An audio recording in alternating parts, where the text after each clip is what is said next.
کتنے لوگ کہتے تو ہیں کہ 12 بیویاں تھیں تو کیوں تھیں تو کیا، مگر آپ نے ایک مثال قائم کی تھی کہ آپ مطلقہ سے شادی کریں، ضرورت مند عورتوں کا خیال رکھیں، کیونکہ عورتیں، انہوں نے ہر طرح کی مطلب کہ آپ کی تو صرف حضرت عائشہ تھی ہاں جو کہ کنواری تھی اور بہت کم عمر تھی، ورنہ آپ نے اپنے سب سے پہلی شادی تو آپ کی اپنے سے بڑی عمر کی عورت سے تھی، حضرت خدیجۃ الکبریٰ رضی اللہ تعالیٰ عنہا۔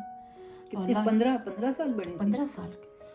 آپ دیکھیں کہ اللہ کے رسول نے یہ تھوڑی کہا کہ آپ اپنی عیاشی کے لیے شادیاں کریں، اور ہمارے لوگ کہتے ہیں 4 شادیوں کی اجازت ہے، تو شادی دوسری شادی کے نام پہ وہ ہمیشہ بچی چھوٹی ہو، فلانی ہو، ڈھمکی ہو، خوبصورت ہو۔ آپ ضرورت مندوں کو آپ دیکھیں نا، آپ کی ازواج میں طلاق بھی ہوئی ہوئی تھی اکثر کو، اور بیوہ بھی تھیں، اور ہمارے یہاں تو معاملات ہی دوسرے ہیں۔ ہمارے ملک میں ہم ہندوؤں سے متاثر ہیں، ہم شادی کرتے ہیں تو مردوں کا رویہ یہ ہوتا ہے کہ عورتیں شاید کام کے لیے آئی ہیں، وہ بس اپنا گھر سنبھالیں گی، بچے پیدا کریں گی یا ان کے گھر والوں کی خدمت کریں گی، اگر ماں باپ ہیں، بہن بھائی ہیں تو ان کا خیال رکھو تم، اگر کوئی پہلے سے شادی شدہ ہے تو اس کے بچوں کا آپ نے خیال رکھنا ہے۔ آپ کا خیال کس نے رکھنا ہے یہ کوئی نہیں بتاتا، اور کتنی عجیب سی بات ہے نا۔ اللہ تعالیٰ اور پھر جب میں یہاں کے معاشرے کو دیکھتی ہوں، یہاں پہ گرل فرینڈ کے لیے اتنے وہ نہیں ہوتے کہ بھائی ایون گرل فرینڈ کا بھی کوئی مقام ہوتا ہے۔ ہمارے یہاں میں آپ نے نوٹ کیا ہوگا کہ بس وہ 3 لفظ کہہ دیے اور بس ہو گیا ختم رشتہ، حالانکہ 3 لفظ کہنا گناہ ہے، اور اس کی وعید ہے کہ آپ نے اگر اکٹھے کسی نے 3 لفظ کہے تو اس کو کوڑوں کی سزا، اس کو قید، اس نے برا کیا ہے، وہ گناہ گار ہوا ہے کہ اس نے ایک عورت کی تذلیل کی ہے، تحقیر کی ہے۔ تو یہ کوئی مولوی نہیں آپ کو بتاتا۔ حضرت عمر نے تو سزا تجویز کی تھی، اور یہ ہے بھی نہیں۔ آپ ایک دفعہ میں 1000 بار بھی کہتے ہیں تو طلاق نہیں ہوتی، اور جب تک دونوں نہ ایک نتیجے پہ پہنچے۔ مولانا اسحاق کی تقاریر ہے، مطلب اگر ہمارے بودر نہیں کرتے، بہت ساری چیزیں ہیں۔ سب سے کمزور حصہ عورتوں کا ہے، چاہے وہ بیوی ہے چاہے ماں ہے۔ دیکھیں نا، بیٹے جب ماشاءاللہ اپنی زندگیوں میں کامیاب ہوتے ہیں، پریکٹیکل لائف میں جاتے ہیں، ہمارے معاشرے کی میں بات کر رہی ہوں، تو ماں بیچاری کا کوئی ایسا وہ نہیں ہوتا، بہنوں کو جہیز دے دیا تو بس ٹھیک ہے، جائیداد میں حصے نہیں دیتے، اور عام طور پر عورتوں سے ان کی جائیداد بھائیوں کے نام کروا لیتے ہیں، بہنوں سے۔ بہت ساری چیزیں ہیں ہمارے معاشرے میں، اور بھی ان چیزوں کے بارے میں بات نہیں کرتا۔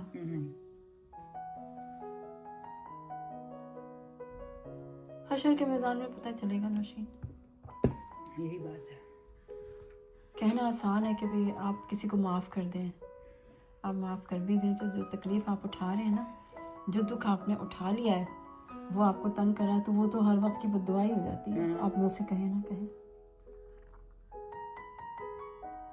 بہت ساری چیزیں ہیں، کوئی کچھ بھی کہے، میں یہ نہیں کہتی مرد عورت یکساں طور پر مظلوم بھی ہو سکتے ہیں، مردوں کے ساتھ بھی ہوتے ہوں گے ظلم زیادتیاں ناانصافیاں، لیکن چونکہ عورت کمزور ہے اس کے ساتھ زیادہ ہوتا ہے کمپیریٹیولی، بچوں کے ساتھ اور عورتوں کے ساتھ ہمارے معاشرے میں زیادہ زیادتیاں، اور سب سے بڑی بات ہے کہ مذہب کو بنیاد بنا کے ہوتی ہے۔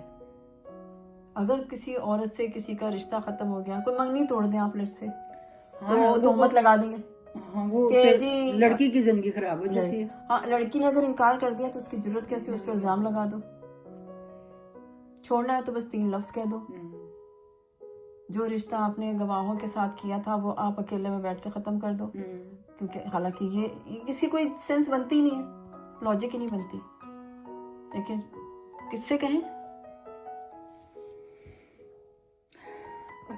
بہت سی چیزیں ہیں۔ عرب معاشرہ ذرا مختلف ہے، ہمارا معاشرہ ذرا مختلف ہے، مختلف ہونا اور بات ہے، اور بدتر ہونا، ہمارا بدتر معاشرہ ہے۔ ابھی دیکھیں نا عمران خان کے ساتھ کہ جب اپنی یہ معاشرہ وہ ہے کہ جب مخالفین کی بات آئے تو تہمتیں لگانا ہمارا شیوا ہے، چاہے وہ گھریلو سطح پر ہو، کسی سے انکار ہو گیا شادی یا منگنی سے تو اس پہ تہمت لگا دو، اور چاہے وہ مخالف ہو تو اس پہ انہوں نے عدت کا کیس کر دیا. کتنا گھٹیا کیس تھا کہ آپ ایک عورت کے ایام اس کے پیریڈز کو ڈسکس کر رہے ہو، اور جبکہ اس کے بارے میں واضح حدیث ہے تو آپ اس کو فالو نہیں کر رہے، آپ شریعت کو فالو نہیں کر رہے. یہاں پہ آپ کا امام ملا بھی مر جاتا ہے، کوئی بولتا ہی نہیں، کوئی بولتا ہے. ارے سارے بناسپتی بے شرم لوگ ہیں، کوئی بھی نہیں بولا. بڑے بڑے مفتیوں کے نام آتے ہیں، ہم بھی بڑا جن کو آئیڈیلائز کرتے تھے. ایک صاحب ہیں مفتی ہیں، وہ بہت بڑا نام ہے ان کا، نام نہیں لوں گی میں ان کا، لیکن اب تو سب نے جیسے سب کے چہروں سے نقاب اتر گئے. عمران خان نے سب کو نا سامنے لا کے کھڑا کر دیا، سب پتہ چل گیا. چلو تو اب ہم کھانا وانا کھا کے، چائے پی کے، ڈیزرٹ کھا کے محفل موسیقی دیکھ رہے ہیں. بہت پیارا گانا ہے.